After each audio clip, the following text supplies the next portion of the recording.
Jesse Jackson to forge a coalition among Hispanic and African American voters is critical, not just to winning for the Democratic Party, but is critical in dealing with issues like immigration, sensible immigration policies, issues relating to healthcare, education, and human needs, the human needs of our people.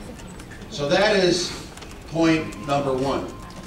Point number two, I think it's critically important that the National Action Coalition and the leadership of many of you here not just be in our own nation, but it be international. I have been to Darfur, to Sudan. Some 2 months ago, I was able to bring forth a very fragile ceasefire. And I know that this country is torn apart by the war in Iraq, a war that we should simply get out. We should also recognize the importance of the Middle East and Asia. I will talk briefly about North Korea, where I've just been. But I say to all of you here, there's a continent out there, it's called Africa. But somehow, it's not considered by American policymakers with the importance that it deserves. All right. And so whether we're talking about issues relating to AIDS and refugees, whether we're talking about issues relating to governance, whether we're talking about international poverty, somehow this continent is forgotten.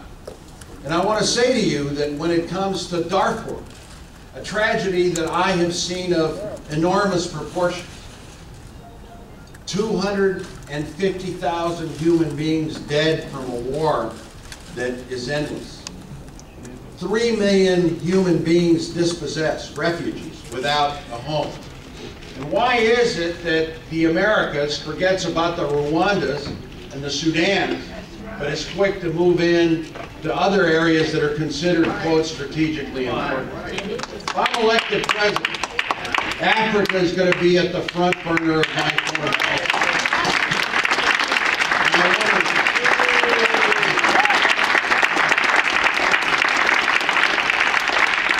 I want to make, obviously, a final point.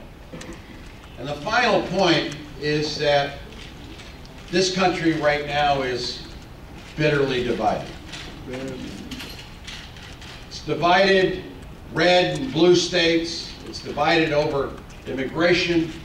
This war in Iraq has divided the country enormously. What we need is somebody that can bring this country together. And you don't know me much. I know. I read the polls. I'm moving up. But I want you to know, and I ask you this. This election is not over. This election is 10 months away. And the American people and you should judge candidates not just on what they represent and their resumes, but also on their passion for solving these countries' problems. And I submit to you that I've been in the arena. I submit to you that, as I said, I don't have all the money in the world that other candidates do. I don't have all the rock star status, although I'm getting there. I'm just kidding. All I want you to do is keep your powder dry, keep your options open. Ask us all to talk about civil rights and affirmative action and making sure that this country has a dialogue about race and poverty. What are we going to do in this country about the thousands of African American and Hispanic kids that wait in our cities? They have problems with substance abuse. They have no future. They have no jobs. What are we doing about the inner cities? What are we doing about some of the problems affecting poverty and the disparity and the wage gap between those that have been left behind and those that are prospering? All I can say to you is I don't have all the answers. All I can say to you is that I don't think a government solution is going to resolve every problem. But I will say to you that what we need in this country is creative policies that say to those young men and women in our cities that we're not going to abandon them. That we're going to find ways to deal with substance abuse, creating jobs. And I think the key there is education. The key is preschool education. The key is early intervention. The key is reforming our high school curriculums. The key is doing something about the achievement gap.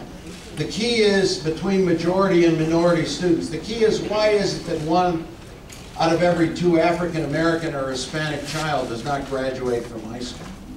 And we need to do better in those areas that somehow are not at the top of the list of presidential candidates. And I assure you that the issue of education, of better schools, of preschool, of full-day kindergarten, of smaller class sizes, efforts that